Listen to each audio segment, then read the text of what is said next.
Hello बच्चों, सभी को जय मां सरस्वती। कैसे हैं आप सभी लोग। तो आज की इस वीडियो में हम लोग जानने वाले हैं वो सबसे महत्वपूर्ण पत्र लेखन जो आपके बोर्ड एग्जाम 10th में आने वाले हैं, यानी 2026 बोर्ड एग्जाम के दृष्टि से बहुत ज़्यादा महत्वपूर्ण है। यानी किस तरीके से आपको पत्र लिखना होता है एग्जाम में कि आपको 4 में पूरे 4 नंबर मिल सके, वो आज की इस वीडियो में हम लोग बात करने वाले हैं। अगर आपको पत्र लिखने का सही तरीका केवल मालूम हो गया तो आप बोर्ड एग्जाम में पत्र में 4 नंबर लेकर के आएंगे। तो आज के इस वीडियो में हम लोग देखेंगे कि किस तरीके से पत्र हमें लिखना होता है कि बोर्ड एग्जाम में हमें पूरा का पूरा नंबर मिल सके, और कौन कौन सा ऐसा पत्र है जो कि बहुत ज़्यादा महत्वपूर्ण है, यानी 2026 बोर्ड एग्जाम में आना है। और अगर इसी तरीके से आपने देख लिया इस वीडियो को और आपको पता है कि किस तरीके से आपको पत्र लिखना है, तो आप बहुत अच्छे तरीके से 2026 बोर्ड एग्जाम में 4 में 4 नंबर पत्र में लेकर के आ सकते हैं। तो चलिए देखते हैं कि कौन से कैसे आपको पत्र लिखना होता है।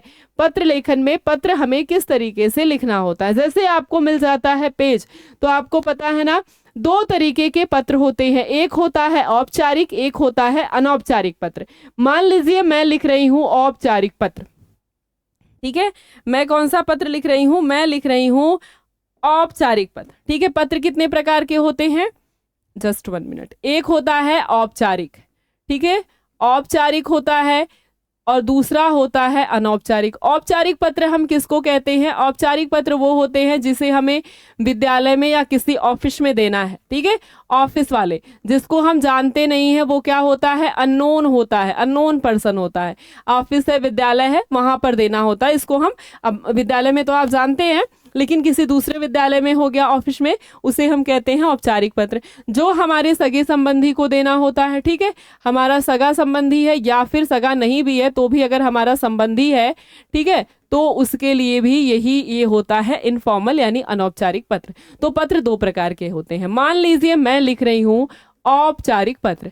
औपचारिक पत्र में पहले हम लिखते हैं सेवा में, ठीक है, सेवा में। अब जिसे आपको पत्र लिखना है, अगर आप मान लीजिए स्कूल में लिखते हैं तो लिखेंगे प्रधानाचार्य महोदय।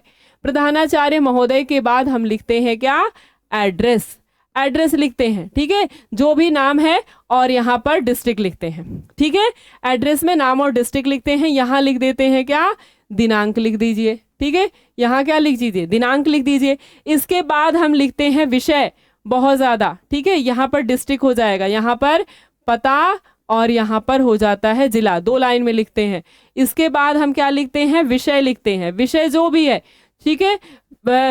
या विषय आप कह सकते हैं कि बीमारी की वजह से, ठीक है, 3 दिन की छुट्टी या फिर कुछ और है, जो भी मैटर है यहाँ पर आपको लिखना होगा, ठीक है। फीस माफ़ी के लिए, ठीक है, तो भी आपको यहाँ लिखना होगा। इसके बाद फिर लिखेंगे, ठीक है, इसके बाद फिर लिखेंगे महोदय, ठीक है, या फिर महोदया, ठीक है। इसके बाद सविनय निवेदन यह है कि ये वजह है, ये सब पूरा हम लिख देंगे। फिर यहाँ लिखते हैं अतः, अतः, ठीक है, मुझे जो भी हमने फीस माफी के लिए लिखा है तो अतः हमारी फीस माफ करने की कृपा करें, आपकी अति कृपा होगी। और इसके बाद इधर लिख देते हैं आपका आज्ञाकारी, ठीक है, आपका क्या, आज्ञाकारी, ठीक है, आपका आज्ञाकारी, या फिर भवदीय भी लिख सकते हैं, ऐसी कोई बात नहीं, ठीक है, भवदीय लिख सकते हैं। ये हो गया, ठीक है, इसको हम कहते हैं फॉर्मल लेटर। अब इसी तरीके से आपके पास आ जाता है अनौपचारिक पत्र।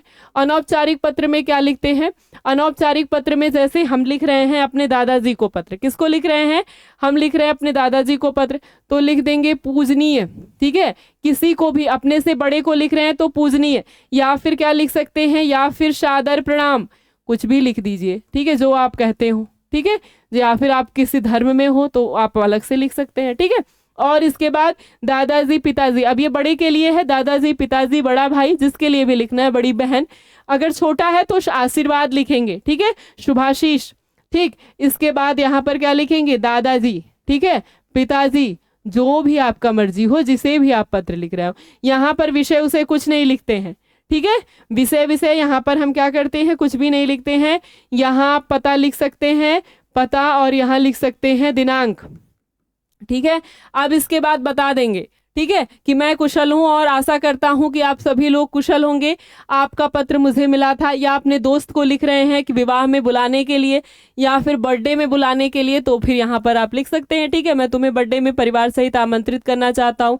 या फिर दुख वाला पत्र लिख रहे हैं, कोई मर गया है, तो वहाँ उसी हिसाब से आप लिख सकते हैं। जो भी आपका मर्जी है या जो भी जैसा पत्र है वैसा आपको लिखना है। एक पत्र बता दूंगी आपको। फिर यहाँ पर आप यहाँ पर ये है तो आपका स्नेही या दोस्त है तो स्नेही हो जाता है।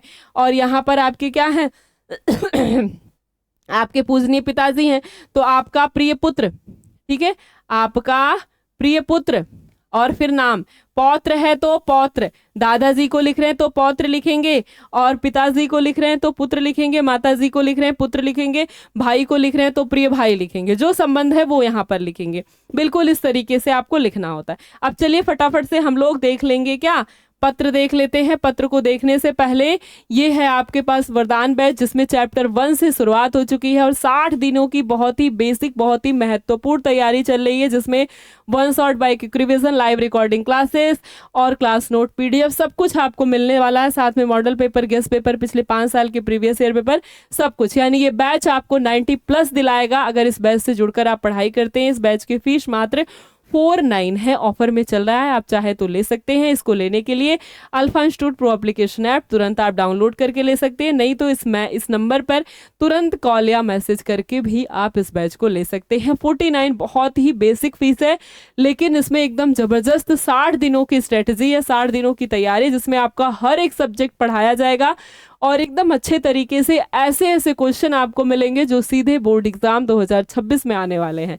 तो इसको लेकर आप बहुत अच्छे तरीके से अपनी पढ़ाई को कर सकते हैं। चलिए अब हम देखते हैं वो महत्वपूर्ण निबंध। जैसे हमारे पास पहला लिखा है, दादाजी से एक पुस्तक उपहार में भेजी है जन्मदिन पर, तो उन्हें धन्यवाद देते हुए आपको क्या लिखना है, एक पत्र लिखना है। तो बस वही बात है, प्रिय पूजनीय दादाजी सादर प्रणाम, ठीक है। इसके बाद लिखेंगे क्या, एड्रेस, इसके बाद दिनांक, ठीक है। अब यहाँ पर बताएंगे, ठीक है, कि मैं यहाँ कुशल हूँ, ठीक है, तत्र कुशलतम तत्रास्तु के उपरांत, यानी कि यहाँ पर लिखेंगे कि मैं यहाँ कुशल हूँ, ठीक से हूँ और आशा करता हूँ आप सभी लोग भी अच्छे होंगे। और इसके उपरांत कह रहे समाचार इस प्रकार है कि कल ही आपका भेजा हुआ जो कोरियर था, पार्सल था, वो मेरे पास आ गया है। पार्सल में अब किताब लिखी है इन्होंने, तो किसी भी किताब का नाम लिखिए जो दादाजी भेज सकते हो, ठीक है। ऐसी कोई किताब का नाम ना लिखिएगा जो दादाजी ना भेज सकते हो। आत्मनिर्भर बनने की कला दादाजी सिखा सकते हैं। आत्मनिर्भर बनने की कला की निपुणता प्राप्त करने हेतु अत्यधिक प्रेरक एक पुस्तक अनुभव से आत्मनिर्भर भेजी है। पुस्तक का शीर्षक देखकर ही मैं अत्यधिक प्रसन्न हुआ। मैंने पुस्तक की भूमिका पढ़कर देखी तो पता चला कि लेखक स्वप्निल जैन ने इसमें आत्मनिर्भर होने के अनुभव को बनने का एक मूल मंत्र अत्यंत सरल भाषा में समझाया है।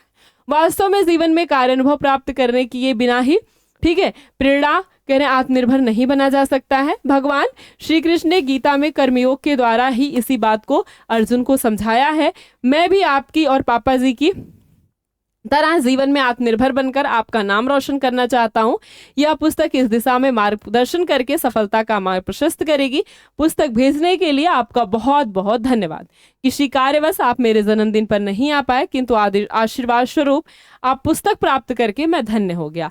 माँ और पिताजी को सादर चरण स्पर्श कहिएगा, ठीक है। शेष सब कुशल मंगल है, ठीक है। इसके बाद आपका प्रिय पौत्र वैभव, ठीक है। इसी तरीके से आपको क्या होता है, लिखना होता है। अब एक हम देख लेते हैं औपचारिक पत्र। अब जो भी मैटर रहेगा इसको हम बदल देते हैं और बाकी सारी चीजें यही रहती है। और एग्जामिनर का फोकस जो होता है वो इस पर होता है कि क्या आपने इसको सही लिखा है, नहीं लिखा है। मैटर बहुत ज्यादा पड़ता नहीं, क्योंकि उसको पता है आप लिख ही लेंगे, ठीक है। तो ये जो स्ट्रक्चर होता है, इसकी संरचना, उसको आपको सही लिखना होता है। अब यहाँ पर फीस माफी के लिए प्रधानाचार्य को हमने आवेदन पत्र लिखा है, 2024-25 में पूछा हुआ है, ठीक है। यहाँ पर एड्रेस है परीक्षा भवन बरेली, ठीक है। और यहाँ पर दिया है आपके पास एड्रेस, यानी जहां से हम लिख रहे हैं वो, ठीक है। डेट दिया हुआ परीक्षा भवन से ही लिख रहे हैं, ठीक है। सेवा में प्रधानाचार्य महोदय, यहाँ पर एड्रेस लिख देंगे, वो जहाँ के भी प्रधानाचार्य है वहां के। अब यहाँ पर विषय फीस माफी हेतु प्रार्थना पत्र, अब यहाँ पर लिखेंगे महोदय। अब फीस माफ करानी है, यानी कि मैं गरीब हूं, और मैं गरीब हूं तो कोई मेरी फीस क्यों माफ करेगा, तभी तो जब पढ़ने में कोई अच्छा होगा तब।